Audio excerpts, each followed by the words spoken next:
Muy buenos días a todas y todos y bienvenidos a la segunda fecha del seminario sobre la actualidad del pensamiento de Hegel, organizado por el Grupo Hegel y el Centro de Estudios Filosóficos de la Pontificia Universidad Católica del Perú. Hoy tenemos el gusto de contar con la presencia del doctor Rafael Argüez, un destacado especialista en la obra de Hegel. Rafael Argüez es doctor en filosofía por la Universidad de Heidelberg. Actualmente es profesor asociado del Departamento de Filosofía de la Facultad de Filosofía y Letras de la Universidad Autónoma de Madrid.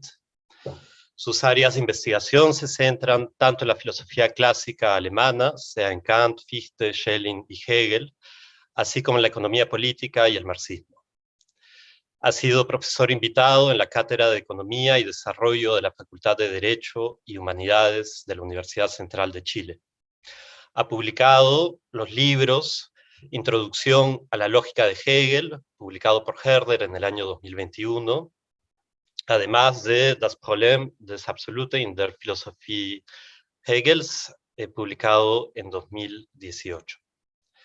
Se destacan sus artículos en revistas especializadas, como por ejemplo La legitimación de la propiedad privada en Hegel, publicado en los Anales del Seminario de Historia de la Filosofía en el 2021. También podemos mencionar el artículo La conjunción entre metafísica y experiencia, la abertura del sistema hegeliano, publicado en el año 2020, o también el concepto de concepto en la lógica hegeliana, publicado en el año 2019. El día de hoy tenemos el gusto de asistir a su conferencia titulada Del comienzo al ente. Antes de darle la palabra a Rafael, invitamos al público a preparar preguntas que nos pueden enviar a través del chat de Zoom o a través de los comentarios desde Facebook Live, para tener al final de la presentación un intercambio con el profesor Argüez al término de su presentación. Quiero darle la bienvenida al Rafael Argüez y agradecerle por su compañía y por su generosidad de hacer esta presentación el día de hoy. Muchas gracias, Eduardo. Muchas gracias al grupo de estudios sobre Hegel, a la Pontificia Universidad Católica del Perú, y muchas gracias al profesor Miguel Yusti por la invitación a este interesantísimo seminario en torno a la obra de Hegel, a este evento en torno a la ciencia de la lógica. Estoy muy contento de estar aquí, aunque sea virtualmente.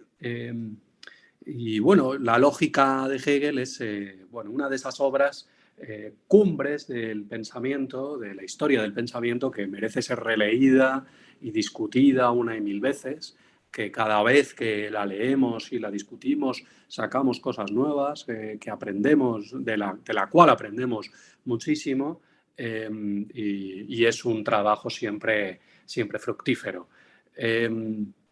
En el día de hoy o en este seminario, pues los organizadores nos invitan a reflexionar en torno a la pregunta que el mismo Hegel se plantea al inicio de la ciencia de la lógica, a saber, ¿cuál debe ser el inicio de la ciencia? Este es pues también el tema que voy a tratar hoy, el comienzo de la ciencia de la lógica, o, si queréis, el inicio de la lógica especulativa. Mi ponencia se titula por ello Del comienzo al ente, los primeros compases de la ciencia de la lógica, y voy a intentar pues esbozar un poco en líneas generales esta cuestión, este problema del comienzo, y cuáles son los primeros pasos en esta obra sin parangón en la historia de la filosofía, como es la lógica de Hegel, la lógica especulativa, ¿no? Una obra, ya digo, que merece ser leída y merece ser estudiada en detenimiento, porque es una obra difícil, es una obra compleja, pero el trabajo con ella es tremendamente gratificante y muy fructífero. Bueno, el tema del comienzo de la lógica es uno de los temas recurrentes en la investigación sobre Hegel. Y en este congreso, bueno, son congresos, seminarios, son varias las ponencias dedicadas al tema. Y esto con razón, porque, como sabemos, como sabéis, el mismo Hegel hace del comienzo un tema para la reflexión filosófica, ¿no? ¿Por dónde comenzar en filosofía? El tema del comienzo tiene una relevancia enorme para Hegel y a este tema le dedicó muchos esfuerzos y reflexiones. Es algo que contrasta con otros pensadores que no le dedican tanto, bueno, tanto esfuerzo a la cuestión del comienzo. Hegel sí. Hegel es un pensador que problematiza el inicio del filosofar, que reflexiona profundamente sobre el punto de partida de la filosofía y sobre la radicalidad del pensamiento, es decir, de dónde partimos a la hora de filosofar. El planteamiento que hace Hegel acerca del comienzo es complejo. Y es complejo por varios motivos. Esto es un poco lo primero que creo que es necesario constatar, ¿no? Bueno, claro, pensemos primeramente que en Hegel hay dos comienzos del filosofar, podríamos decir. Es decir, dos comienzos para la reflexión filosófica. Y esto ya es quizás no sé si la primera dificultad, pero la primera curiosidad, por lo menos, ¿no? El primer comienzo, el primero de ellos, valga la redundancia, ¿no? El primer comienzo, ¿no? Es el comienzo que parte del individuo, que parte del punto de vista del individuo, del punto de vista del sentido común, del punto de vista de la conciencia natural, ¿no? Ese comienzo es el comienzo con la certeza sensible, comienzo de lo más inmediato e indudable para nosotros. Y por él se inicia el camino escéptico de la fenomenología del espíritu. Este camino, el camino de la fenomenología del espíritu, eleva al individuo hasta el punto de vista del saber absoluto. Este sería un comienzo en filosofía, desde el punto de vista de Hegel. Pero hay además otro comienzo, dicho en realidad de manera poco rigurosa, segundo comienzo, en el sentido de que no puede ser un segundo comienzo, ¿no? Pero, digamos, otro comienzo, un segundo comienzo, y es remarcado por Hegel también así, es decir, también en tanto que comienzo, en tanto que inicio, y se trata del comienzo de la filosofía sistemática, de la ciencia filosófica propiamente dicha. Y es el comienzo, ese es el comienzo de la obra que nos ocupa en este encuentro, es decir, el comienzo de la ciencia de la lógica. Como vemos claramente, Hegel nos presenta una visión de la filosofía en la que son necesarios dos comienzos, ¿no?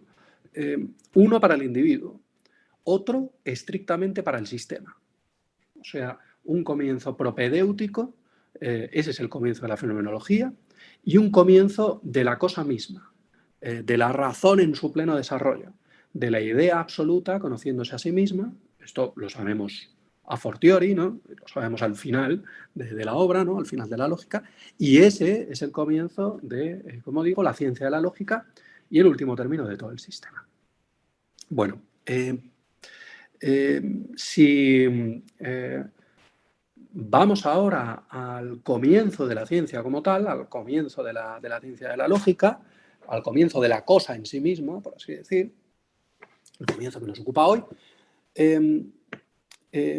la complejidad del asunto se expone o se articula en que el comienzo tiene que tener tres requisitos irrenunciables, o mejor dicho, al comienzo se le imponen tres requisitos irrenunciables. En primer lugar, en tanto que comienzo propiamente filosófico, el comienzo, el inicio, ha de ser absolutamente inmediato. Esto es algo que Hegel repite e insiste muchísimo sobre ello. Es decir, el comienzo en filosofía no puede presuponer nada, no puede ser ningún resultado, no puede ser ninguna conclusión, no puede ser ninguna afirmación que requiera de prueba alguna o de dar alguna razón de ella, no puede ser algo que tenga que ser explicado. El inicio ha de ser inmediato, carente de toda mediación, porque de lo contrario no sería verdaderamente el inicio.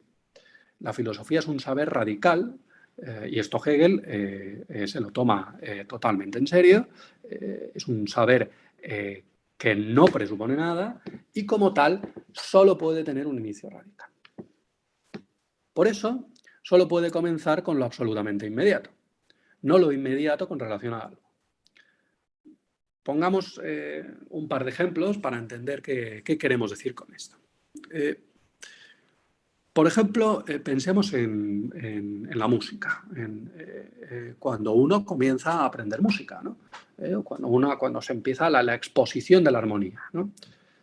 Bueno, pues si uno, al comenzar a enseñar música o cuando el alumno comienza a aprender música, lo primero que aprende, pues casi siempre es la escala mayor, ¿no? De do, con sus notas, y a partir de ahí, pues se pasa a los primeros acordes, ¿no? O sea, uno aprende primero la escala mayor en do, después alguna melodía en esa escala, después se introducen los acordes triadas, por ejemplo, do, fa, sol, que son acordes mayores, luego los acordes menores, luego los acordes cuatriadas, etcétera, etcétera, ¿no?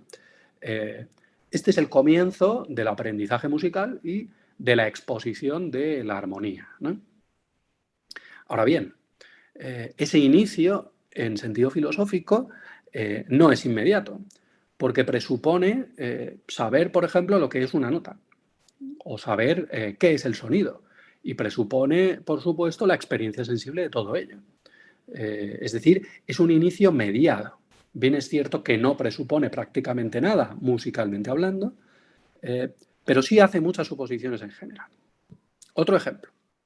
Los manuales elementales de física suelen empezar por los conceptos de materia, volumen, densidad, etc., ¿no? Pero claro, esos conceptos se presuponen, es decir, se presentan como dados, aunque ellos mismos suponen efectivamente pues, el concepto de espacio, por ejemplo, y el concepto de espacio, presupone el concepto de cualidad, el concepto de algo, otro, el concepto de vacío, de lo lleno, y muchos otros conceptos e ideas que se dan por sabidos. Yo creo que se entiende bien, por tanto, la radicalidad de lo que Hegel pretende. O sea, todos estos comienzos, estos ejemplos que he puesto, no valen para la filosofía tal como la entiende Hegel. Porque para la filosofía solo es adecuado un comienzo verdaderamente inmediato, que no presuponga absolutamente nada, que no tenga nada detrás, por así decir, sino todo lo contrario, que lo tenga todo por delante en la argumentación. Y esto, evidentemente, hace que la pregunta ¿por dónde ha de hacerse el inicio de la ciencia? Pues adquiera una dificultad mayor de lo que a primera vista aparenta. Bueno, a este primer requisito de que el inicio debe ser algo inmediato, se le suma otro segundo requisito, yo creo, que plantea Hegel, a saber que el inicio o el comienzo debe ser algo conocido, ¿no?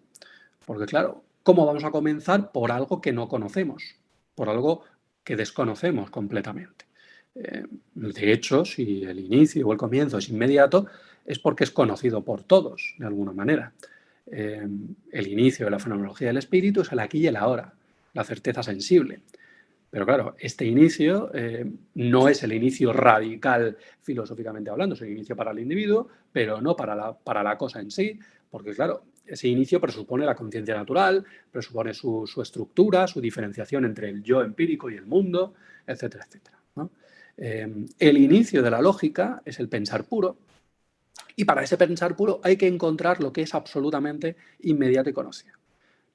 Ahora bien, ¿qué puede ser conocido para el pensar y que sin embargo sea inmediato? Más aún, un tercer requisito podríamos incluso identificar. El comienzo no solo debe ser algo inmediato, algo conocido además, sino que además el comienzo debe ser algo simple, algo totalmente simple, es decir, algo que no tenga partes, que carezca de partes. Y esto es también, yo creo, fácil de entender.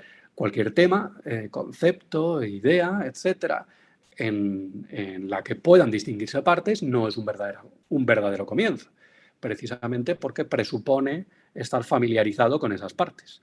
Las partes son el verdadero comienzo, si partimos de un todo que tiene partes, ¿no? Así que el comienzo tiene que ser simple, tiene que ser algo sencillo, algo que no tenga distinciones internas ni partes, que no tenga articulación alguna. Si yo parto en mis reflexiones, por ejemplo, del concepto de vida, pues es evidente que ese concepto no solo requiere una mediación, sino que además es un concepto complejo que requiere conocer algunos otros de antemano como sus partes. Primero tendré que aclarar si hablo de vida en sentido biológico o en sentido existencial filosófico. Y si es en este último, para entender el concepto de vida tengo que entender el concepto de individuo y el de su entorno, el de su circunstancia, el del mundo que lo rodea. Es decir, sin entender esas partes no puedo entender el todo mentado con el término vida. Es pues un comienzo con un concepto complejo, no simple y por tanto no inmediato. Y esto no es lo que busca Hegel, lo que Hegel entiende por el verdadero comienzo. Vemos claro la radicalidad del asunto y la radicalidad del problema, ¿no? Bueno, ni Fichte ni Schelling plantean en sus sistemas, a ojos de Hegel, un comienzo que cumpla con estos requisitos. Fijémonos, el sistema de 1801 de Schelling, ¿no? Exposición de mi sistema de la filosofía. Ese sistema comienza con el conocimiento absoluto de la identidad de la razón, ¿no? Con la indiferencia de lo subjetivo y de lo objetivo. Un conocimiento que además no empieza siendo discursivo, sino que es más bien una intuición, ¿no? Es la intuición intelectual. Al comenzar desde el punto de vista de la razón absoluta, para Hegel falta una necesaria propedéutica.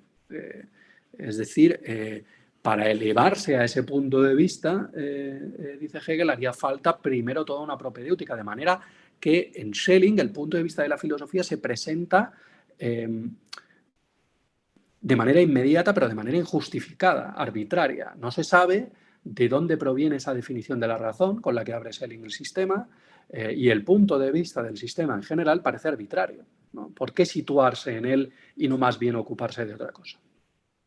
En la nota al parágrafo 86 de la enciclopedia, el parágrafo que corresponde con el comienzo de la lógica, vuelve Hegel sobre ese comienzo del sistema que plantea Schelling. Y dice, si tomamos la identidad absoluta, la absoluta indiferencia de lo subjetivo y lo objetivo como el inicio, tal como lo hace Schelling, entonces hay dos posibilidades. O bien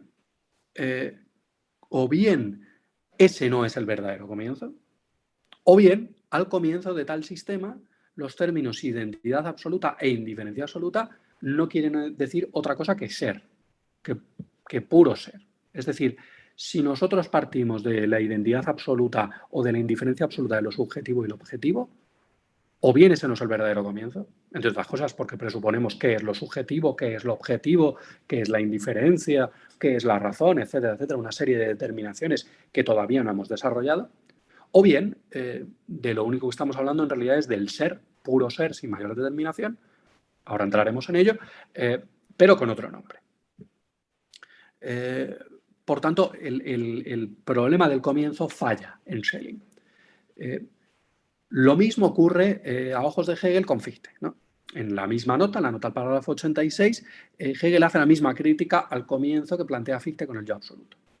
Nuevamente, o bien no es el verdadero comienzo, es decir, o bien no es algo totalmente inmediato, dado y conocido por todos, o bien solo se entiende por el yo absoluto al inicio el puro ser.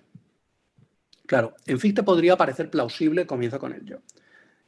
¿Por qué? Bueno, porque en efecto el yo es algo simple, ¿no? Dentro de los tres requisitos que poníamos al principio, bueno, pues el yo es algo simple, es algo inmediato, ¿no? Y es algo conocido por todos. O sea, todo el mundo sabe lo que es el yo, a todo el mundo le es dado su yo de manera inmediata. Bueno, los empiristas, Hume, por ejemplo, tendría mucho que decir al respecto, pero supongamos que es así, y es algo simple, algo sencillo, ¿no? Todo el mundo entiende la palabra yo, todo el mundo conoce el yo.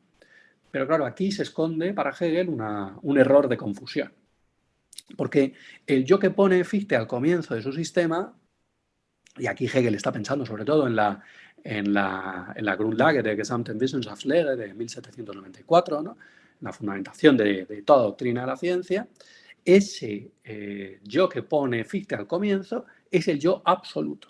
El yo que todos conocemos es en verdad nuestro yo empírico. Pero nuestro yo empírico solo lo conocemos cada uno de nosotros. Permanece en realidad desconocido para muchos otros. Es decir, yo conozco a mi propio yo, pero diría Hegel, en realidad el yo de otras personas no es algo que me sea dado de manera inmediata.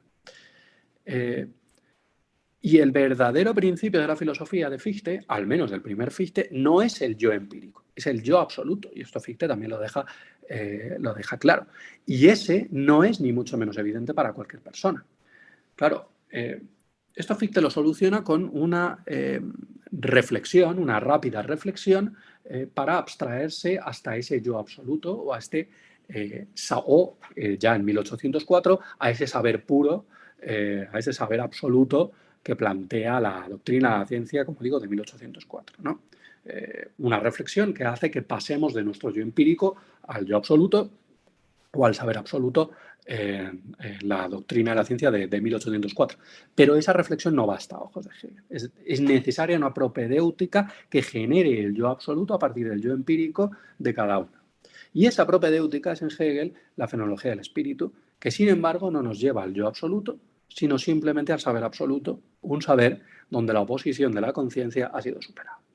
Así pues, el problema del inicio fracasa, o el comienzo fracasa tanto en Fichte como en Schelling, precisamente porque parten de comienzos, de conceptos, de ideas, de representaciones que no son inmediatas y que, muy al contrario, requieren de toda una propedéutica. Y en general hace falta una propedéutica para salir, para elevar el punto de vista del individuo al éter del saber.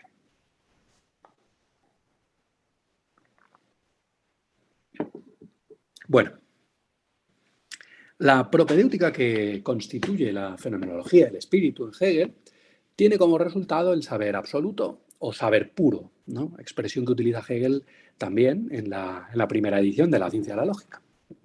El saber puro ha superado la oposición de la conciencia y toda referencia a un otro. No es saber de algo, sino saber absoluto, no relativo, saber, es decir, saber del saber, saber de sí mismo. No es saber de un tema, sino saber de sí mismo, saber del saber. En él, en el saber absoluto, se da la unidad entre el saber y lo sabido o conocido por ese saber, de manera que se ha superado la oposición sujeto-objeto. En su unidad más simple e inmediata, ese saber puro es el ser puro ser. Este ser puro es inmediato y no presupone nada, aunque desde el punto de vista del individuo presupone, como decimos, toda la mediación propedéutica de la fenomenología. El comienzo, bien se ha dicho, es, sin embargo, solamente el comienzo. Es el inicio del pensar, más exactamente del desarrollo del pensar puro y sus determinaciones. El inicio es, por tanto, superado por fases más avanzadas del pensar. Aquí viene otra de las cuestiones muy interesantes y muy complejas en la ciencia de la lógica de Hegel, ¿no? Una cuestión compleja es el problema del inicio. Además, estos dos inicios que plantea Hegel, ¿no? Con la fenomenología y la ciencia de la lógica. Una cuestión más, ese avanzar, ¿no? ¿Qué significa avanzar en la ciencia de la lógica? Avanzar en las determinaciones de la ciencia de la lógica. ¿Qué es lo que estamos haciendo cuando estamos avanzando del ser a la nada, al devenir, etcétera, etcétera? Bueno, pues dice así. Dice, el avanzar en filosofía es un retrotraerse al fundamento. Así lo escribe Hegel. Cito. Hay que admitir que es una consideración esencial que vendrá a resultar con más precisión dentro de la lógica misma el que el ir hacia adelante sea un regreso al fundamento y hacia lo originario, del cual depende aquello por lo cual se hizo el inicio. Esto es en la ciencia de la lógica, el tomo 1 de la traducción de Félix Duque, la página 216. Conforme avanzamos, pues, en la ciencia de la lógica, nos vamos acercando hacia el fundamento y lo originario. Así pues, cada nueva determinación del pensar supera las anteriores, las engloba dentro de sí y se revela como su verdad. Pero que el devenir sea la verdad de ser y nada, o que el concepto sea la verdad de la sustancia, de sustancia, causalidad e interacción, significa que se trata de su fundamento. de aquello a partir de lo cual brotan esas determinaciones. Si avanzar es retrotraerse al fundamento, se sigue por tanto que el inicio solo está verdaderamente justificado al final, en la exposición completa de la ciencia, y que por tanto el inicio con el ser puro, se mostrará tarde o temprano como mediado. Esta es otra de las cuestiones nuevamente complejas e interesantísimas en Hegel. El inicio que se ha buscado de una y otra manera que sea inmediato, al final resulta que también es mediato. ¿Por qué? Porque es la idea absoluta la que pone el inicio en el puro ser, de manera que el todo adquiere la forma de un círculo y por el cual lo último, el fundamento, pasa a ser lo primero y lo primero pasa a ser resultado. Y una vez que hemos alcanzado esta intelección, también podemos repensar en el avance en la lógica especulativa. Es decir, una vez que hemos llegado al final de la lógica especulativa y hemos visto que en la dinámica de la idea absoluta se pone a sí misma en tanto que ser, puro ser, en tanto que primera determinación, la determinación más simple y más sencilla, ahí, claro, entendemos de manera diferente el avance en la lógica especulativa, el avanzar en las determinaciones. Porque si bien acabamos de decir que en la lógica el avanzar significa superar las determinaciones, progresar en el conocimiento de lo originario y lo verdadero, también es cierto igualmente que ese progreso se puede ver como una determinación ulterior, como un desarrollo del comienzo.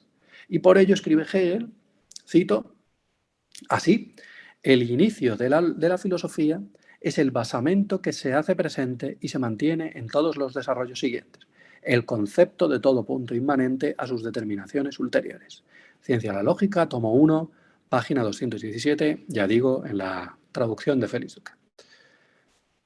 Si entendemos, en efecto, que el ser es resultado de la idea absoluta, siendo la idea el concepto adecuado consigo mismo, y si entendemos, por tanto, que el ser es puesto por el concepto, entonces el concepto está de manera inmanente ya en la primera de las determinaciones de la lógica, la del ser.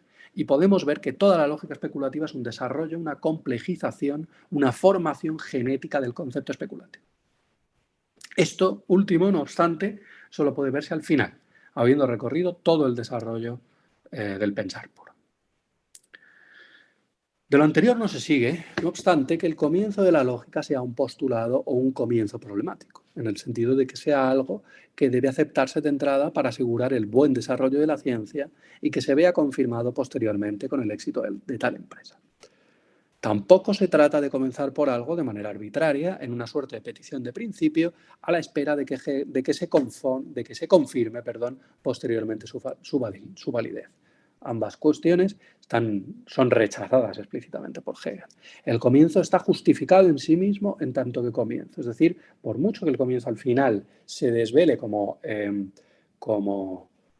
mediado, ¿no? Como justificado por el final, el comienzo en sí mismo está justificado. Es decir, no es algo que nosotros postulemos para después llegar a la postre, la idea absoluta. El comienzo está justificado en sí mismo en tanto que comienzo y no es más que lo inmediato e indeterminado. Por tanto, el comienzo por excelencia, el comenzar. Lo único que hemos afirmado es que en verdad no conocemos del todo nuestro comienzo, que sí es necesario, pero que de entrada es solo un vacío, más vacío que el vacío, el ser. Así, dice Hegel, cito, la sola razón por la que hay que tomarlo es precisamente porque él es el inicio. Página 218. Por definición, el inicio es lo inmediato e indeterminado, lo absolutamente vacío, y ese inicio es el ser puro. Se halla, cito, se halla en la naturaleza del inicio mismo el que él sea el ser y nada más. Fin de la cita. Es decir, lo que Hegel está planteando es que comenzamos en la ciencia de la lógica por el comienzo. Pura y simplemente el comienzo. Ni siquiera el comienzo de algo, sino el comienzo. Por tanto, algo inmediato, indeterminado, absolutamente primero. Y lo que está planteando es lo que es ser el inicio, lo que es ser el comienzo. Esto es, eso es lo inmediato, eso es el ser. No estamos hablando de un inicio cualquiera, sino de el inicio por excelencia. Y ese, dice Hegel, solo puede ser el ser. ¿Podría ser también la nada? o incluso podría ser el mismo concepto de inicio. Pero ambos son prácticamente tres nombres para lo mismo. El inicio es lo inmediato e indeterminado. Eso es el ser, el contenido más simple y vacío del pensar, del saber puro. Ese ser es puro ser sin más, absolutamente vacío, sin determinación ni diferenciación alguna. Nada hay que conocer o que intuir en él, y es por eso nada. Ser y nada, dice Hegel, están contenidos en el inicio, unidos e indiferenciados y a la vez diferentes. En verdad, da igual qué palabra pongamos al inicio. El inicio solo puede ser lo más simple, inmediato e indeterminado. Eso, dice Hegel, es el ser. Bueno, un párrafo ocupa el desarrollo de la primera determinación de la ciencia de la lógica, el ser. Y entramos ya en ella, después de haber desarrollado un poco el tema del comienzo. Un párrafo ocupa el ser, en tanto que determinación del pensar. Un párrafo que, todo se ha dicho, ni siquiera comienza con una frase entera, sino con un anacoluto. Ser, puro ser, sin ninguna determinación ulterior. No es una frase. No tiene verbo, en realidad. Esto es así porque, claro, cualquier juicio, cualquier frase podría determinar el ser, podría predicar algo de él, es decir, acotarlo. Y esto es precisamente lo que no puede ocurrir, porque se trata de pensar la indeterminidad e inmediatez absolutas. Por eso, ser carente de mayor determinación, totalmente simple, inmediato, indeterminado. Cito: él es la indeterminidad y vacuidad puras. Dentro de él nada hay que intuir, si puede hablarse aquí de intuir. O bien él es solo este puro, vacío intuir mismo. El ser, lo inmediato, indeterminado, es de hecho nada, ni más ni menos que nada. Ciencia Lógica, tomo 1, página 225. El ser, afirma Hegel, es nada.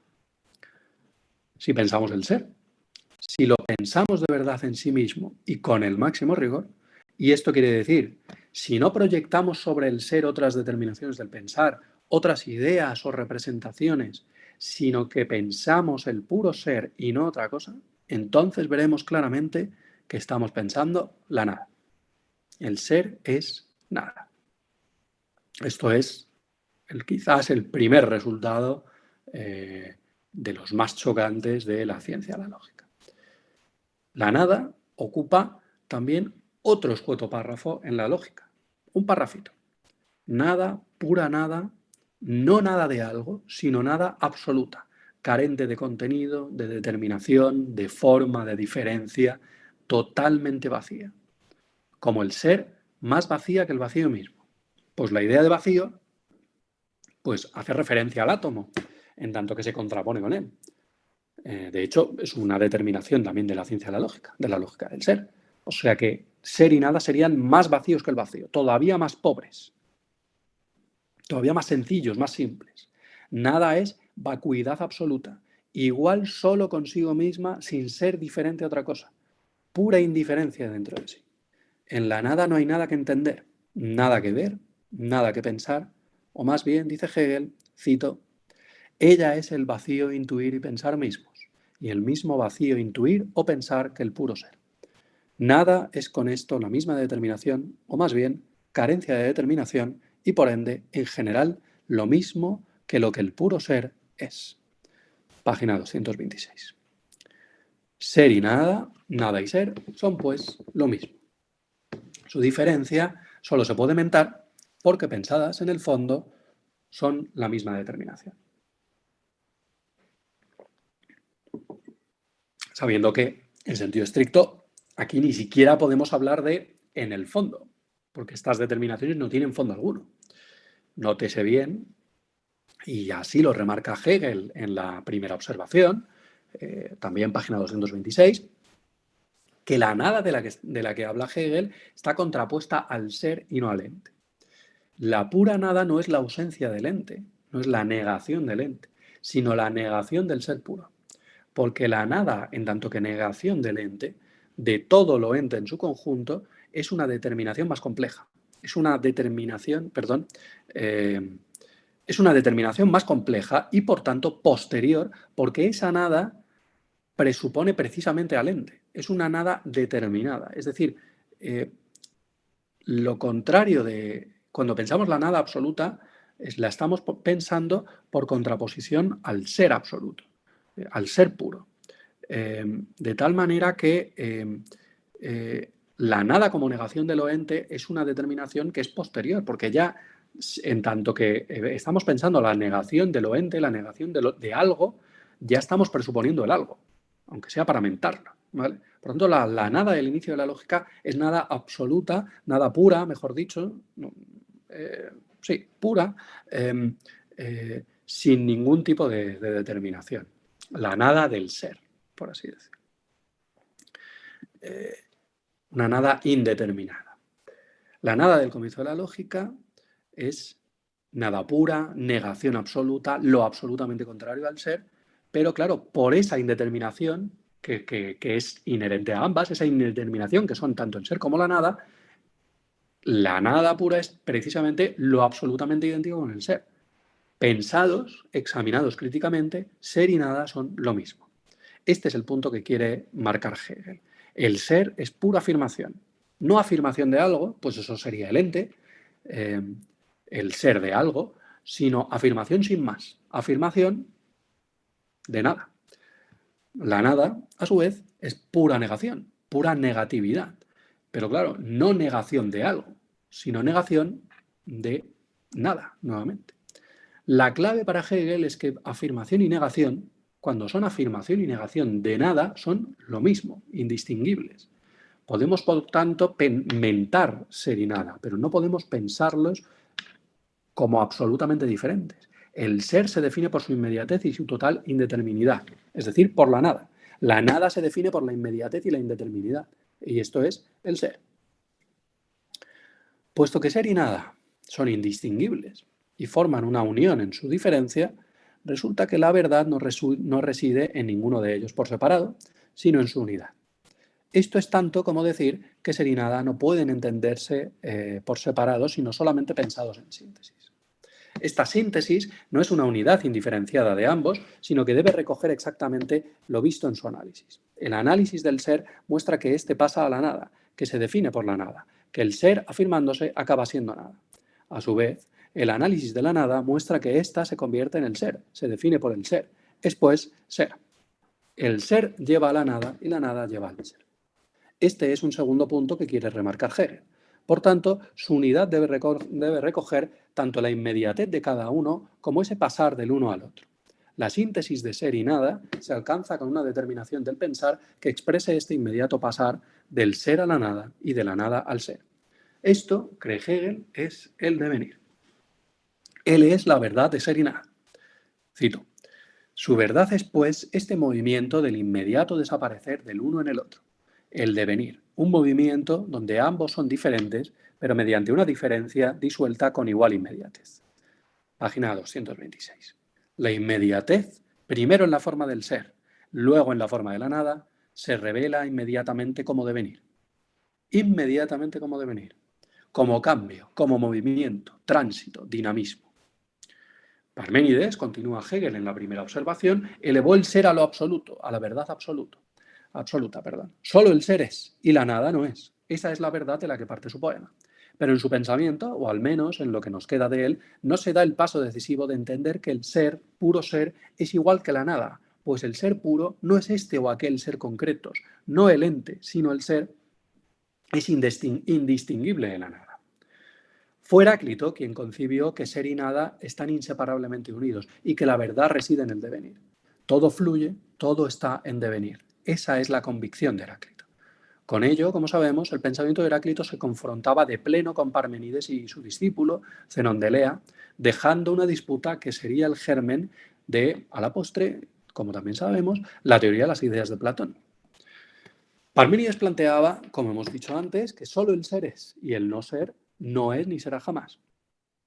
Ahora bien, todo cambio y todo movimiento implican un paso del no ser al ser y del ser al no ser. El devenir es precisamente eso, y así lo recoge siglos después Hegel en la lógica. Si el devenir es pasar del ser al no ser y del no ser al ser, o lo que es lo mismo, que el no ser sea y el ser no sea, eso es devenir, ¿no? Eso es cambiar. Cambiar es que el no ser sea y que el ser no sea.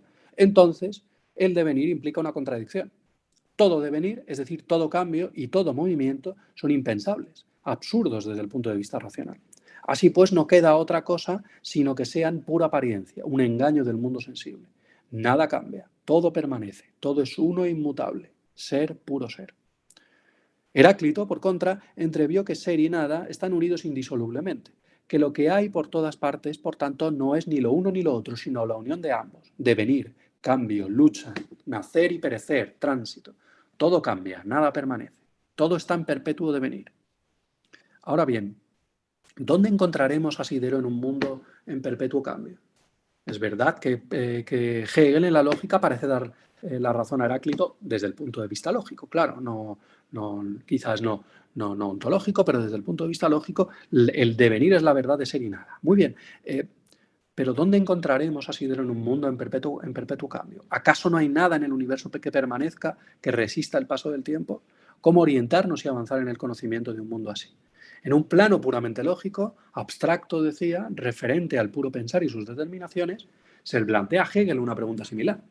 ¿Es el devenir la verdad definitiva, la determinación definitiva del pensar? ¿Cómo pasar del devenir a la permanencia, al ente, al ser determinado? Esta es la pregunta, esta es la cuestión que tiene que responder Hegel en las siguientes páginas de la ciencia de la lógica.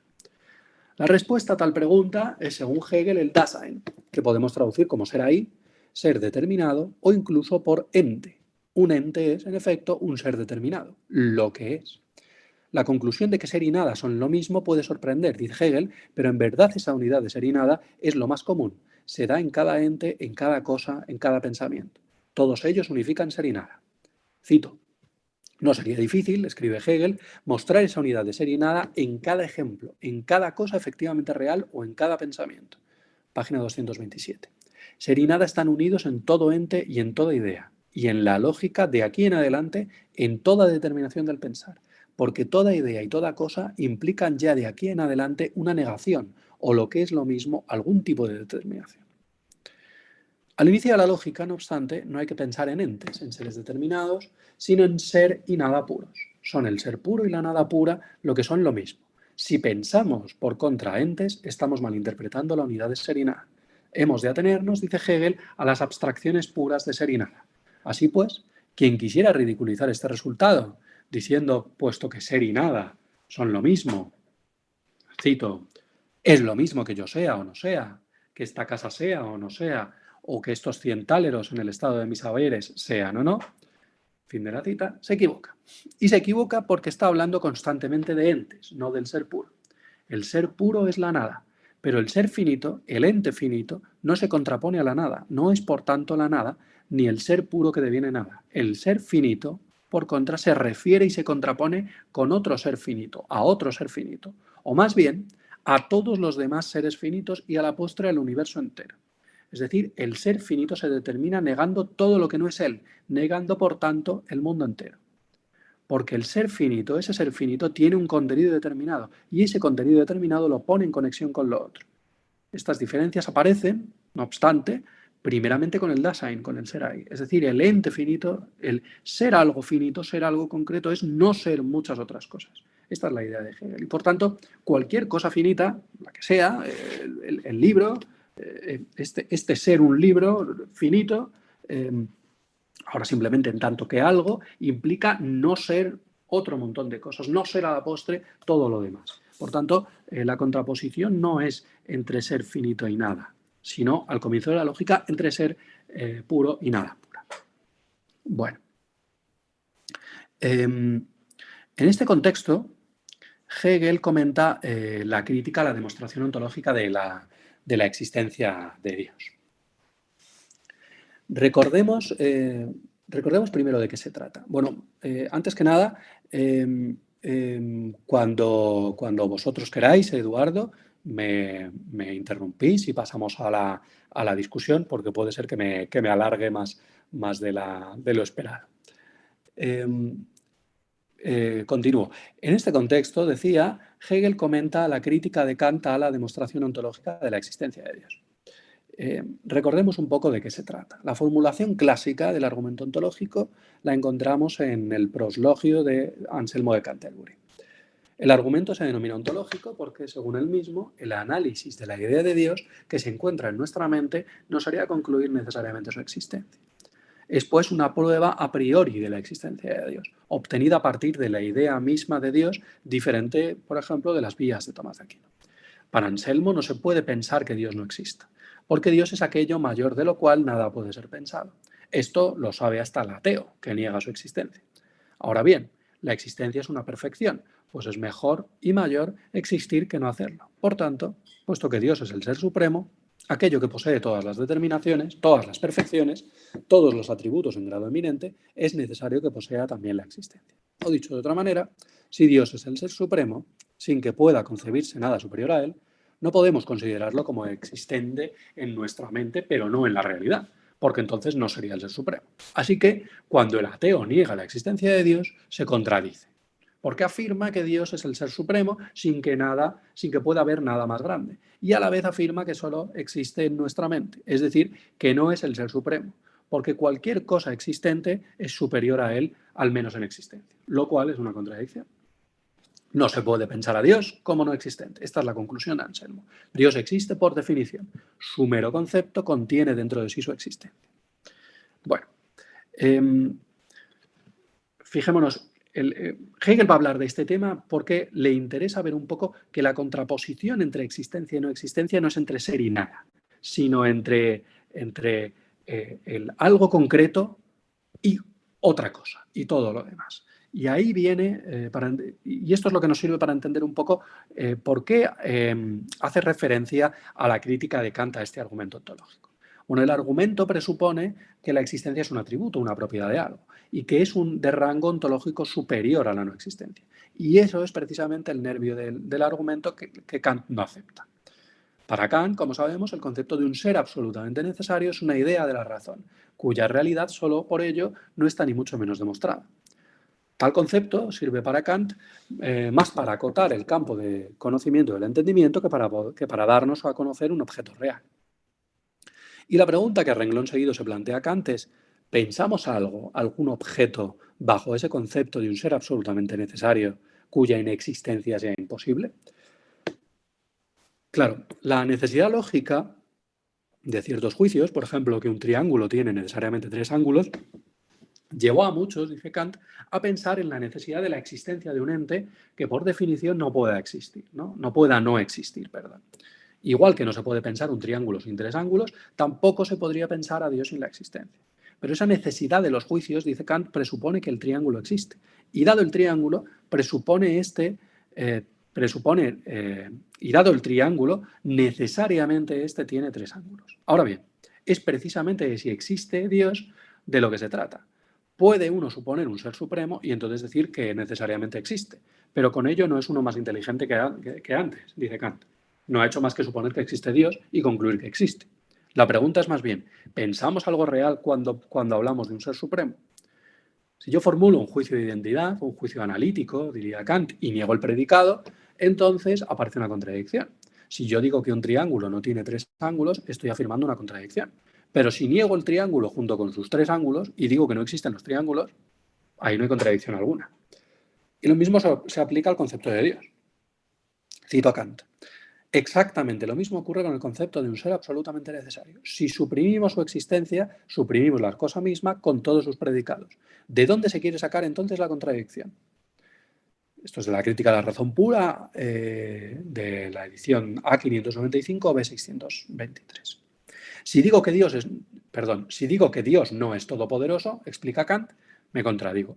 Pero si digo que Dios no existe en absoluto, ahí no hay contradicción.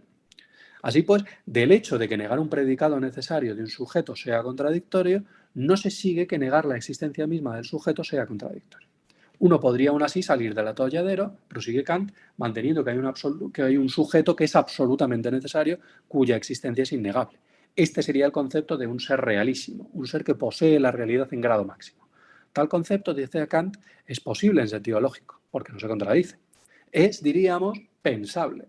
Ahora bien, que sea posible en sentido real para Kant es otra cuestión distinta, que no solamente requiere que el concepto no se contradiga, sino que esté de acuerdo con las condiciones formales de posibilidad de la experiencia, según el primer postulado del pensar empírico.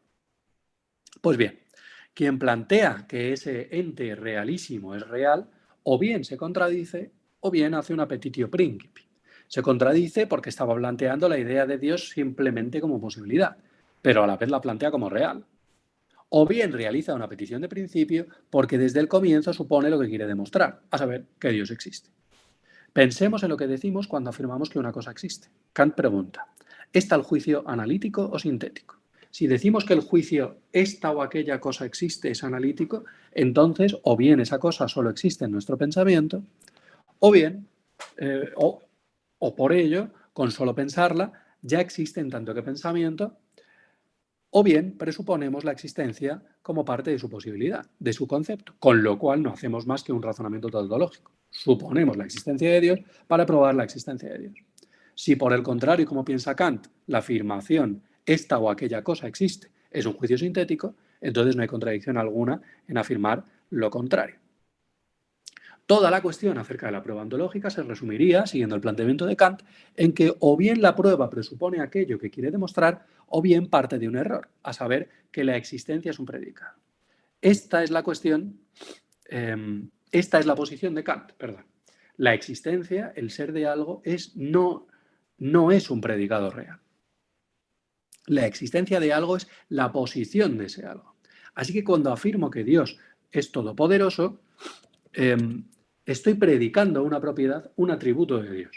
Pero cuando afirmo que Dios existe, no estoy añadiéndole ningún predicado, sino simplemente poniendo el sujeto, Dios con todos sus predicados. Por tanto, no hay contradicción alguna en afirmar que Dios no existe y con la supuesta prueba ontológica ni Anselmo de Canterbury, ni por descontado Descartes, por ejemplo, que también se sirve de ella, avanzan ni un solo paso en la demostración de la existencia de un ser supremo. De ello se sigue que lo real en cuanto a contenido no contiene más que lo posible. 100 táleros, y aquí viene el famoso ejemplo, 100 táleros son 100 táleros tanto si son reales como si son posibles. No son ni más ni menos que 100 táleros, porque los 100 táleros reales no son sino la posición de esos 100 táleros posibles, pero no contienen más que aquellos. Por supuesto, mi situación financiera, claro que cambia si los 100 táleros no son solo posibles, sino si los tengo realmente. Pero en ese caso hablamos de mi situación financiera y mi situación financiera cambia en tanto que concepto, si a ella le añado esos 100 táleros. Si por tanto a la posibilidad de una cosa le añado la existencia, entonces no cambio nada en el concepto de tal cosa. De lo contrario, la cosa existente contendría más que su concepto, y su concepto no sería un concepto adecuado por ella, sería un concepto erróneo. O dicho de otra manera, la existencia de una cosa no añade lo más mínimo al concepto de esa cosa, porque de lo contrario tal concepto sería erróneo, no sería el verdadero concepto de esta. El concepto de una cosa contiene pues todas sus propiedades o determinaciones. El concepto es la mera posibilidad lógica de una cosa. Que tal cosa exista es algo diferente, es una posición de tal cosa en la realidad. Bueno, este es el punto, aquí es donde conecta la exposición de Hegel en la observación primera de la ciencia de la lógica. Lo primero que hay que decir al respecto es que Hegel no está rehabilitando el argumento ontológico de la existencia de Dios frente a la crítica kantiana. Hegel está más bien corrigiendo el planteamiento de Kant, pero sin intentar defender la prueba ontológica. Dice Kant que la existencia o el ser no es un predicado real, no es una propiedad. Esto es tanto como decir que no es un determinado, que no es una determinación de contenido. Los 100 táleros tienen el mismo contenido tanto si son reales como si son solo posibles. El ser no les añade ningún contenido. Respecto de esa representación de 100 táleros aislados, su ser o su no ser es indiferente. En mi bolsillo, sin embargo, sí hay una diferencia entre que ese dinero exista o no, y es una diferencia de mi bolsillo, de mi situación financiera. Ahora bien, lo que Kant llama el concepto de los 100 táleros, que no es para Hegel más que una representación, es una abstracción, en el sentido de que los 100 táleros se piensan aislados de todo lo demás, y es aquí donde está el error para Hegel. Por eso Kant habla de su realidad o no como si se tratase de que los 100 táleros sean o no sean, existan o no. Pero lo que Kant está haciendo aquí, a juicio de Hegel, es una abstracción errónea. Está tratando los 100 táleros o cualquier otra cosa según si son o si no son, pero ser o no ser no se aplican en este caso. Por eso viene a colación esta observación. Es decir, el ser, la existencia de los 100 táleros, no se contrapone simplemente a su no existencia o a su no ser, sino que se contrapone a otro ser. Porque en este y todos los demás ejemplos porque en este y todos los demás ejemplos no hablamos de ser en general, sino de seres determinados, de ser ahí. 100 táleros, es decir, Dasein en alemán. 100 táleros no son un ser, sino un ser determinado, cuya negación no es su no ser simplemente como si desaparecieran del mapa, sino que es un otro determinado. La negación de la representación de 100 táleros es yo mismo sin estar representándome esos 100 táleros en mi cabeza. La negación de 100 táleros realmente existentes en el mundo es 100 táleros, o mejor dicho, la negación de 100 táleros realmente existentes en el mundo es el mundo sin esos 100 táleros, o mi bolsillo sin esos 100 táleros. El concepto de 100 táleros del que habla Kant es para Hegel un concepto falso, porque aísla su contenido de todo lo demás. Y es falso porque es todo lo demás lo que lo está determinando en cuanto tal. Es decir, un ser cualitativamente determinado está determinado por todo lo demás, por tanto no puedo cogerlo como algo completamente aislado y decir existe o no existe. Esta es la cuestión, es un pensamiento abstracto erróneo. La diferencia entre los 100 táleros existiendo o siendo meramente posibles no es la diferencia entre ser y nada, sino la diferencia entre algo y otro, porque la existencia de algo es su relación con el mundo y con lo otro. Así pues, el ser de 100 táleros no es un ser sin más, sino un ser determinado, un Dasein que se define y delimita por otros, y por tanto su existencia siempre es una relación con lo demás. Cuando uno evalúa la existencia de un ser determinado, hay que ver siempre la relación con lo que lo rodea, con su contexto. No se trata de ser o no ser, sino de ser así o ser otro. Así pues, el ser sí es una determinación de contenido, un predicado de cualquier cosa, pero el ser determinado, el Dasein, ya sea en relación con los demás entes, como ente físico, o en mi cabeza, cualquier idea, en el sentido laxo, o representación, es siempre un ser ahí, que limita con lo otro, que se define por lo otro, por yo que lo pienso, o por mi cuenta bancaria, o por lo que sea. Bueno, lo contrario del ser de algo, pues, es ser otro, o el ser de otro, no el no ser puro. El no ser puro es la nada, y la nada es solamente lo contrario del ser, igual que el ser es solamente lo contrario de la nada. Ambos son diferentes, pero a la vez idénticos, en una unidad intrínseca. Esta identidad en la diferencia de ser y nada es lo que expresa Hegel y recoge en la idea de venir y que no se puede expresar en la proposición, como dice Hegel. Y ahora pasamos a la idea de devenir y con eso ya terminamos.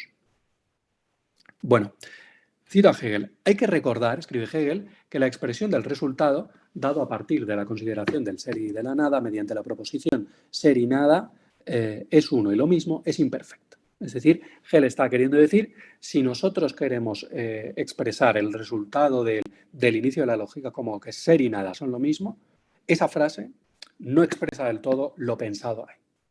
Lo que lo expresa realmente es la idea de devenir. ¿Por qué? Porque esa proposición solo pone el acento en la identidad de ser y nada, pero no en su diferencia. La unidad de ser y nada no es indiferenciada, como hemos mencionado ya. Es esa unidad diferenciada de ambos lo que se expresa adecuadamente solamente en la idea de devenir. Fijémonos de pasada que este es un detalle importante. Es un detalle importante porque hace que la lógica avance a una nueva determinación del pensar. En efecto, claro, si la conclusión fuese simplemente que ser y nada son lo mismo, podríamos acabar ahí. Pero la conclusión no es esa. La conclusión no es esa porque esa proposición no recoge lo fundamental de lo visto en la dinámica entre ser y nada. Eso solo lo sintetiza la idea de devenir. Otra idea que nuevamente hay que desarrollar y que trae a la postre nuevas determinaciones. Más aún, ser y nada solo tienen consistencia en el devenir. Y esto es un tema también interesantísimo. Es decir, el devenir es el terreno en el cual ambos pueden subsistir como diferentes. Sin pensar el devenir, sino simplemente pensando ser y nada aisladamente, su diferencia, solo es mentada. Esto es, son solo diferentes en tanto que palabras, pero se desvanecen el uno en el otro. El devenir, por contra, dice Hegel, cito, es lo tercero dentro de lo cual tienen empero ser y nada su subsistencia. Página 232. Volvamos atrás y preguntémonos por el paso del ser a la nada. Vamos a cuestionarlo. El ser es producto de una abstracción. No tiene cualidad alguna, ni determinación, ni definición. De hecho, el comienzo, hemos dicho, es un anacoluto, no un juicio, porque si dijésemos el ser es, estaríamos determinándolo, precisamente lo que no puede ser de entrada, porque el ser es lo indeterminado y lo inmediato por excelencia. Esto implica que no presupone nada. No tiene diferencias internas, no tiene articulación, no se distingue de otra cosa. Viendo el índice, podríamos decir al menos que el ser se distingue de la esencia y del concepto, o incluso que la determinación concreta, el ser, se distingue de la esfera general del ser. Pero esto sería impropio para lo que pretende Hegel, porque Hegel plantea la ciencia de la lógica como un desarrollo inmanente y paulatino, de manera que no se puede adelantar las divisiones internas del tema. Y tampoco se puede distinguir de entrada entre el ser concreto y la esfera del ser en general, sino solo a fortiori, es decir, solo de manera histórica, como diría Hegel. Por tanto, a la hora de pensar el ser al comienzo de la lógica, no podemos contraponerlo con el resto de determinaciones del ser o con la esfera de la esencia, sino que debemos pensar lo que está mentado en tal determinación y seguir su lógica interna. Posteriormente, en el desarrollo lógico, sabremos que el ser inicial se diferenciaba de otra multitud de determinaciones, de la esfera del ser o de toda la doctrina de la esencia, pero eso será posteriormente. Por tanto, el ser es solo ser, puro ser sin más. El ser es igualdad consigo mismo, pero no es desigualdad con lo otro, porque no tiene un otro, no tiene relación alguna con nada que no sea el mismo. Si esto es así, ¿cómo puede Hegel avanzar a un otro? La nada. Esta es la objeción que se hace el mismo Hegel, es decir, ¿cómo es posible que pasemos del ser a la nada? Si el ser no tiene un otro, no tiene diferencia alguna, no hace referencia a ningún otro. Cito a Hegel. El ser mismo es lo indeterminado. No tiene, por tanto, referencia alguna a otro. Parece, por consiguiente, que a partir de este inicio no fuera posible avance ulterior, a saber, partiendo del inicio mismo, sin que le fuera referido algo ajeno desde fuera. Es decir, esto es la página 232. Si uno quiere mantener una argumentación estricta, diría esta objeción, no hay manera de pasar internamente del ser a la nada, ni de avanzar a ninguna otra cosa. Si comienzas con el ser, puro ser, debes parar ahí. ¿De dónde sale nada? La nada. Esta es la idea, ¿no? Esta es la objeción. ¿De dónde sale la nada? Ese es otro inicio. Ser, puro ser, no hace referencia a nada más, tampoco a la pura nada. Con el ser hay inicio, pero también final. Bueno, la respuesta de Hegel es que la nada no está presupuesta. La nada no es una idea que venga de fuera, que sea introducida exteriormente. La nada se sigue de la indeterminidad del ser. O más bien, la nada es el ser, es esa indeterminidad e inmediatez. Y también al revés, la inmediatez e indeterminidad de la nada llevan al ser. Cito a Hegel, pero es justamente esta indeterminidad lo que constituye la determinidad del ser, pues la indeterminidad está contrapuesta a la determinidad, con lo que es, en cuanto a lo contrapuesto, mismamente lo determinado negativo, y además la pura negatividad. Es esta indeterminidad o negatividad que tiene el ser en el mismo lo que la reflexión profiere al ponerlo como igual a la nada. Página 233. La indeterminidad o carencia absoluta de determinación es negación absoluta de toda determinación y pues negatividad absoluta nada. Ser y nada son lo indeterminado por excelencia, lo totalmente contrapuesto a lo determinado, la inmediatez pura. ¿Cabe aún desdeñar la irrupción de la nada en el proceso lógico? ¿Hay alguna manera de escapar a esa conexión entre ser y nada que Hegel tan claramente formula, cuestionando siglos y siglos de pensamiento occidental?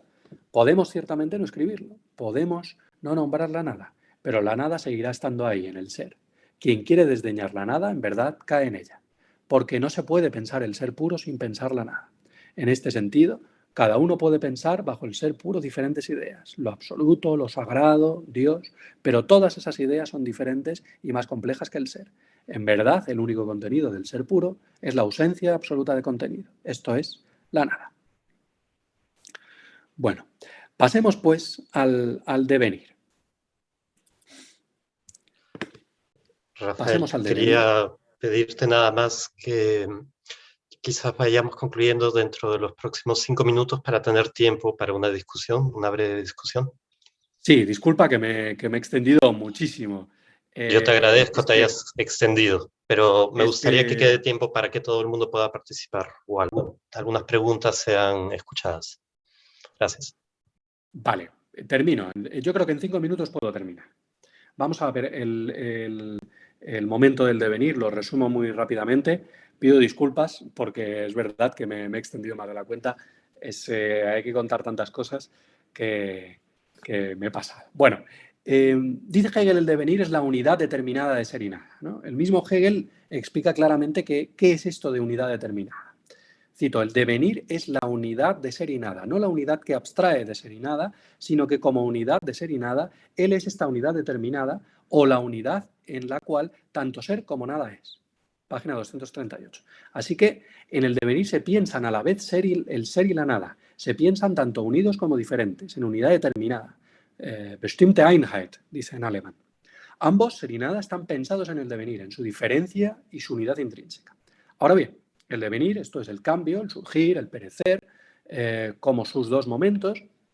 Ese pasar de ser a nada y de nada a ser contiene a ambos momentos, pero los contiene como evanescentes, dice Hegel, als verschwindende, nur als aufgehobene, dice en alemán. El devenir recoge precisamente ese esfumarse del ser en la nada y de la nada en ser, esa casi contradicción que implica todo cambio. El devenir recoge ambos momentos y los recoge como aufgehobene, es decir, en castellano como superados. Ambos no son pensados ya como subsistentes de por sí y en sí mismos, sino como momentos, como partes de una unidad superior que es, como digo, el devenir. En tanto que momentos, ser y nada, ya no son, como digo, independientes, sino que están en unidad, en el pasar de uno a otro. Así, el ser ya no es el ser del inicio, sino que ya sabemos que el ser es siempre ser pasando a la nada. La nada es igualmente nada pasando al ser. A ese ser pasando a la nada lo llamamos perecer y a la nada pasando al ser lo llamamos surgir. Surgir y perecer son, pues, los dos momentos del devenir. Vale, pensemos ahora estos dos momentos, surgir y perecer. Ambos son de entrada diferentes. Surgir es pasar de la nada al ser. Perecer es lo contrario, pasar del ser a la nada. Pero ya sabemos también que ser y nada, respectivamente, trocan en su contrario. Surgir es pasar de la nada al ser, pero el ser es a la vez lo otro de sí mismo, es esencialmente nada, y es pasar a la nada. Y así que el surgir es un perecer, perdón. De igual manera, perecer es pasar del ser a la nada, pero la nada es estar pasando ya al ser, es devenir ser. Por lo tanto, el perecer es igualmente un surgir. Todo surgir es pues un perecer y todo perecer es un surgir. Ambos son lo mismo, dice Hegel. Cada uno de ellos se cancela a sí mismo y deviene su contrario. Que surgir y perecer sean en verdad una y la misma cosa significa también que ni ser ni nada son absolutos, cosa que ya sabíamos. El ser puro absoluto deviene nada, la nada deviene ser. No hay pues ni puede haber un perecer en la nada absoluta ni un surgir de la nada absoluta. No hay nunca un puro surgir ni un puro perecer, sino que ambos son igualmente su contrario. Surgir es perecer y perecer es surgir. Existe un resultado de la lógica que merece seguir siendo reflexionado y no creo que yo ahora mismo pueda sacar todas las consecuencias de esto. Pero la consecuencia que me parece que sale de aquí es que surgir y perecer nunca son absolutos. Son siempre, si se me permite la expresión, relativos. Todo surgir sale de un perecer, implica un perecer o es un perecer en algún sentido. Igual que todo perecer significa también un surgir. En cualquier caso, y termino ya, este superarse a sí mismos, de surgir y perecer, hace del devenir en conjunto una idea que también se supera a sí misma, que se cancela, que deviene precisamente su contrario. Ser y nada son evanescentes, desaparecen el uno en el otro y así lo recoge el devenir. Pero el devenir mismo también es evanescente, también se desvanece en sí mismo. El desaparecer de ser y nada es, al final, y cito a Hegel, el desaparecer del devenir o desaparecer del desaparecer mismo. El devenir es, por tanto, una inquietud carente de sostén que se hunde conjuntamente dentro de un resultado inerte. Es decir, y este es el punto de Hegel, esa inquietud constante, esa vorágine ininterrumpida del devenir que carece de sostén, de base, de suelo alguno sobre lo que apoyarse, se desvanece, se cancela a sí misma, deviene ella misma no devenir, sino lo contrario, quietud, calma, permanencia. Este es, me parece, el argumento de Hegel. Es decir, del movimiento volátil, descontrolado, desmesurado, desenfrenado del devenir, surge la permanencia, la quietud. Este es el paso del devenir al Dasein, al ser ahí, al ser determinado, al ente.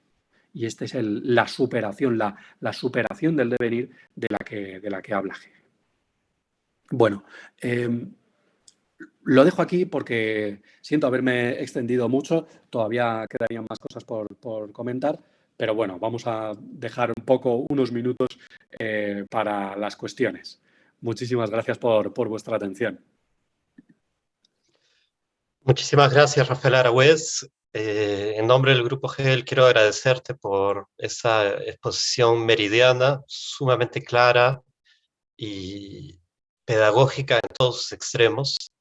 Siento que la figura del círculo que presentaste al inicio, en el momento de presentar el problema del inicio, es sumamente, ayuda enormemente a comprender este tema. Y ahora quisiera darle paso a las personas que tengan alguna pregunta. Agradecería que las preguntas sean lo más puntuales posible, dentro de la medida de lo posible, ya que el tiempo es breve. Veo que Julio Marchena tiene una pregunta, por favor. Sí, muchas gracias, Eduardo.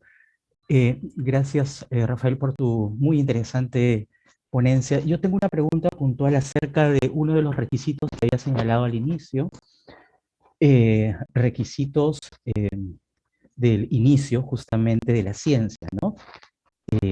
Debe ser algo conocido. Y esto conocido lo estás distinguiendo del inicio de la ciencia visto desde la perspectiva de la fenomenología del espíritu, porque ahí hay presupuestos, ¿no es cierto? El aquí y el ahora respecto de la certeza sensible necesita ciertos presupuestos que en ese sentido son, digamos, es, es, es diferente a lo que se le exige a la ciencia y la lógica, ¿no? Hegel. Mi pregunta es, ¿eso conocido lo estás entendiendo como algo experimentado? ¿Se debe entender así? Porque por algo conocido no, yo lo asocio a un momento de reflexión. En este caso, puntualmente, ¿cuál es el sentido de este deber ser, de este algo conocido que debe ser el inicio de la ciencia y la lógica? Y esto, permíteme terminar la pregunta, lo asocio con las reflexiones de Heráclito, las que hiciste mención después, ¿no? ¿Habría forma de relacionar este inicio de la filosofía, que debe ser algo conocido, pero en este sentido de experimentado como pensado, con esta aproximación heraclítea de todo fluye como arjé? Muchas gracias por tu respuesta.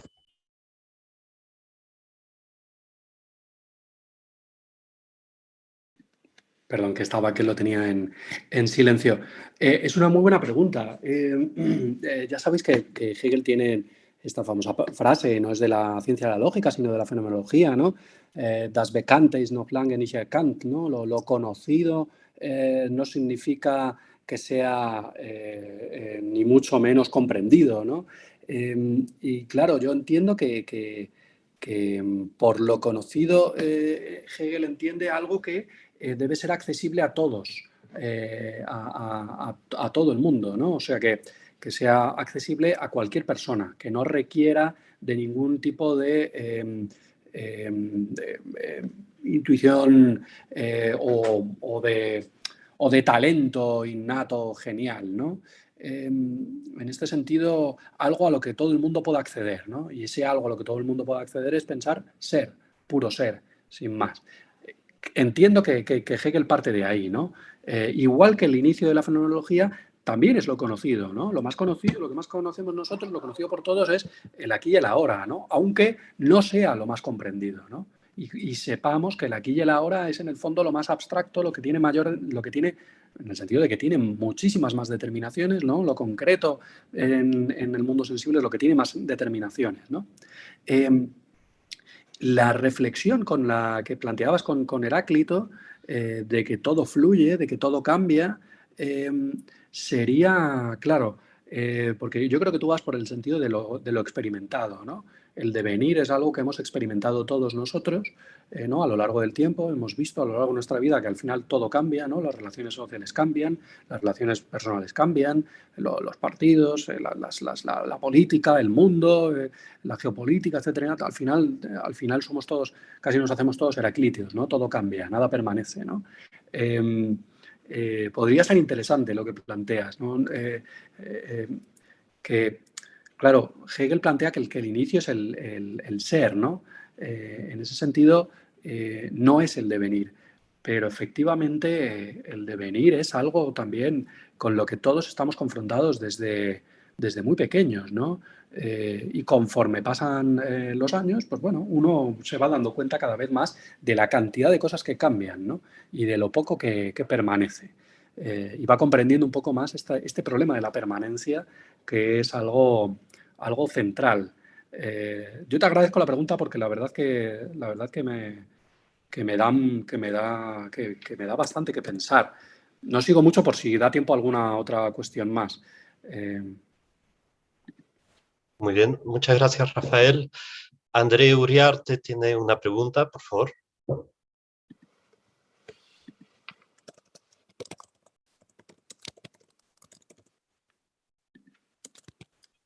André, te escuchamos. Sí, sí, es que no podía activar mi micrófono. Disculpen. Eh, buenas. Bueno, mi pregunta es respecto al paso del ser y la nada al devenir, y del devenir ya al resto de determinaciones. ¿Por qué? Porque, bueno, me parece que Gadamer menciona algo de que, o sea, de que, bueno, voy a citarlo, así para citarlo mejor. Dice, aun cuando resulte convincente que no puede pensarse el devenir sin que se piense al mismo tiempo el ser y la nada, no es sin embargo en modo alguno convincente que, a la inversa, cuando se piensa el ser, que es la nada, se tenga que pensar el devenir. Así es afirmada una transición a la que manifiestamente falta la evidencia que se reconoce a la necesidad dialéctica. Tal evidencia se advierte, por ejemplo, cuando hay que progresar del pensamiento del devenir al pensamiento de la existencia, o del ente, del ser determinado. En todo caso, eh, la pregunta sería doble en ese sentido, digamos. O sea, la necesidad con la que se pasa del ser y la nada al devenir, y la necesidad con la que se pasa al devenir al resto de determinaciones es la misma. Eh, y en todo caso, o sea, podría hablarse siquiera de que hay una transición dialéctica del ser y la nada al devenir, porque parece que sí lo hay, porque, o sea, entre el devenir y la existencia, por ejemplo, ¿no? Porque se implica, ¿no? Mientras que en el ser y la nada uno se puede quedar atrapado en esa pura identidad, ¿no? Esa sería la pregunta.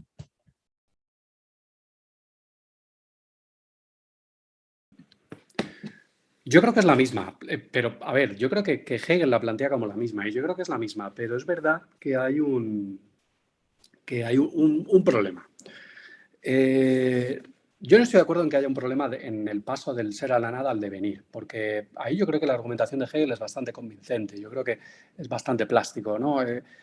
Ser es nada, nada es ser, en cuanto piensas el ser, pasas a la nada, en cuanto piensas la nada pasas al ser, y ese pasar del ser a la nada y de la nada al ser es efectivamente el devenir, y además Hegel lo explica muy bien, ¿no? O sea, cómo ese resultado no se resume en la conclusión de ser y nada son lo mismo, no, es el devenir, en el cual ser y nada no son lo mismo, pero sí están pensados en la unidad. Ahora bien, sí que es cierto que hay, si quieres, bueno, no sé si hay, pero a mí me cuesta más entender el paso del devenir al Dasein, es decir, del devenir a la permanencia. Esto último que he expuesto, que ha quedado al final un poquito más acelerado, pero es verdad que cuando uno lee la lógica, yo cada vez que lo leo muchas veces digo, hombre, esto está más afirmado que expuesto, o sea, que demostrado. Es decir,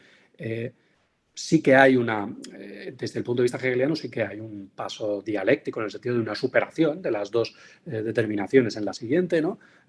Ser y nada pasan como momentos al devenir, ¿no? El devenir va a pasar como un momento al ente, al Dasein. Pero claro, al final eso de que el devenir deviene a sí mismo, eso de que el mismo devenir desaparece y de que esa vorágine constante que es el devenir, al final cae de alguna manera en una especie de permanencia, que es el ente, ¿no? Como unidad permanente, quieta, de ser y nada, unidad que quieras que no, al final es devenir, ¿no? Y por eso esa es la verdad de lo finito, ¿no? que antes o después perece. Ese paso yo sí que creo que, bueno, no es que lo crea, pero todavía no termino de ver si no hay ahí cierto salto. En cualquier caso hay que decir que Hegel, en la segunda edición de la ciencia de la lógica del ser, no modifica mucho ese paso. O sea, a él le parecía bastante convincente ese pasar precisamente del devenir justo a su contrario, ¿no? Como el devenir de alguna manera desaparece, ¿no? Ese desaparecer del desaparecer, ese desaparecer de la vorágine absoluta que cae en la permanencia.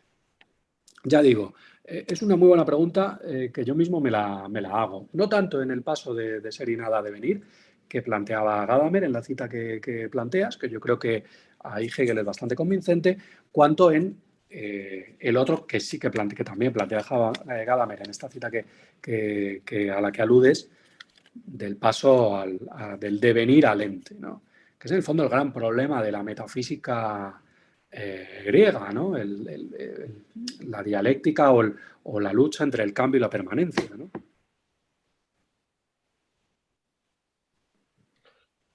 Muy bien. Quiero agradecer a Rafael Aragüez en nombre del Grupo Hegel. Me parece que ha sido una presentación sumamente rica y que ha contribuido enormemente a nuestro seminario. Quiero también agradecer al público que nos acompaña a través de la sala Zoom y en nuestras redes sociales. Ahora vamos a hacer un pequeño corte, pero los invitamos a la siguiente mesa, a la tercera mesa de ponencias titulada Resonancias marxistas de la ciencia de la lógica de Hegel, que se llevará a cabo a las 11:30, es decir, en 8 minutos, franja horaria de Perú, Colombia y México. Que tengan todos un muy buen día. Muchas gracias. Muchas gracias.